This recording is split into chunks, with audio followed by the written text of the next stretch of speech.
Hi there. Hope you're all doing well this week. So last week, you may remember that we talked about a story where the Philistines had captured the Ark of the Covenant. And the Ark was the wooden box overlaid with gold that the children of Israel kept the Ten Commandments in. And when the Philistines captured the Ark of the Covenant, all sorts of bad things began to happen to them. You might remember that they put the Ark of the Covenant into the temple of Dagon, one of their false gods. And I showed you this picture where Dagon ended up falling over and his hands and his head broke off. But other bad things began to happen as well. The people in the land of the Philistines began to get tumors or sores all over their bodies, and rats began to ravish their land, destroying all of their crops. So, in the story that we read this last Sunday, the ark has now been in the land of the Philistines for 7 months. And they were now ready to send the Ark of the Covenant back to the land of Israel because they were tired of all of the bad things that were happening to them.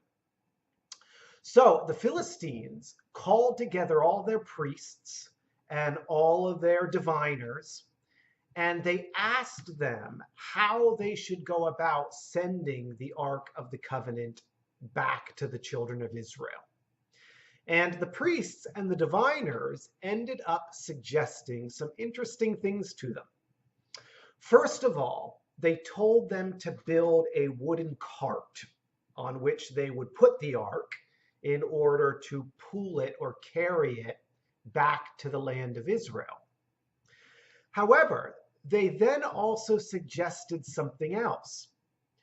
They told the Philistines that when they sent the ark back, that they should not send it back by itself. They should send the Ark of the Covenant back to Israel with something called a guilt offering. All right, and this is important. It was a guilt offering. And interestingly, the guilt offering that they were supposed to send back with the ark was 5 golden mice that they were supposed to make, and 5 golden tumors as well. So you remember that they were being harmed by tumors and by rats ravishing the land. So this guilt offering was supposed to be made up of 5 rats or mice and 5 golden tumors. Now, what was this guilt offering? Why were they supposed to send this gift, in a way, back with the ark? Well, you think about the word guilt, right? And if you know that you are guilty of something, that means that you know that you've made a mistake. You've done something wrong, and hopefully you're sorry for it. Well, this guilt offering that the Philistines were supposed to send back with the ark was sort of their way of telling Jehovah that they knew that they had done something wrong by taking the ark and capturing it, and that they were sorry. That was the guilt offering. Now, on Sunday, one of the interesting questions we asked was, well, when we make a mistake, when we do something that we know we shouldn't have done, should we make a guilt offering to the Lord as well? And the answer that we came up with was yes, absolutely we should. Now, we don't need to necessarily make little golden statue things in order to give to the Lord as our guilt offering. But when we make a mistake, it really is important for us to make a guilt offering from our heart and from our minds, if you will. When we do something wrong, when we break a commandment, or when we don't walk in the ways that the Lord has commanded us, it's really important that we think about what we've done, that we confess to the Lord that, yes, Lord, I know that I have made a mistake and I want to do better. I'm sorry, and I pray to you that you help me to do better in the future. That's important.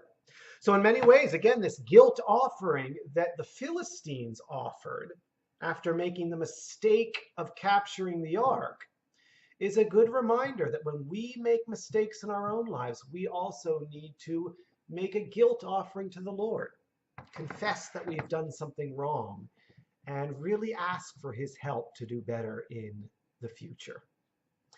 Now, in the story, it's sort of interesting that they were supposed to take a box and they were supposed to put their guilt offering into this wooden box or chest. So for them, again, it was these golden mice and these 5 golden tumors. We'll put them right in here. They were supposed to put them in a chest and put that chest next to the ark as it was taken back to the land of Israel. Now, there are a lot more details to this story that are also really interesting. And rather than talk to you about them myself, what I'd like to encourage you to do is just to take a few minutes now to read the rest of this story on your own. You can find it in the first book of Samuel, chapter 6, and you'll find some other really interesting and fun details about how they sent the Ark of the Covenant back to the children of Israel. You'll read about how they were supposed to get some cows in order to pull the cart with the ark on it back to Israel, and some interesting things about those cows. And you'll also hear about how excited the children of Israel were. And I have a picture of this too, how excited they were when they saw the ark being carried back to their land on this cart. And you can see the cows there carrying it as well. All right, so I hope you enjoyed this story. It's a fun one, again, about how the Philistines captured the ark, the bad things that happened to them because of it, and how they decided to send the ark back eventually to Israel. Now, one last thing before you go. Every week when I send you these videos, I would like to encourage you to send me back some sort of question you have about the story we talked about. You know, it can be something that maybe you didn't understand quite, maybe I didn't explain it very well, or just something that you want to know more about. And each week I'm going to take just a minute or two to try to answer your question. All right? If I get good at this and figure out how to do it, I might even try to put your picture with your question up on the screen here. And then again, do my best to give you a good answer to your question. All right. Again, I hope you enjoyed the story, and I'll hope to see you again next week. Bye.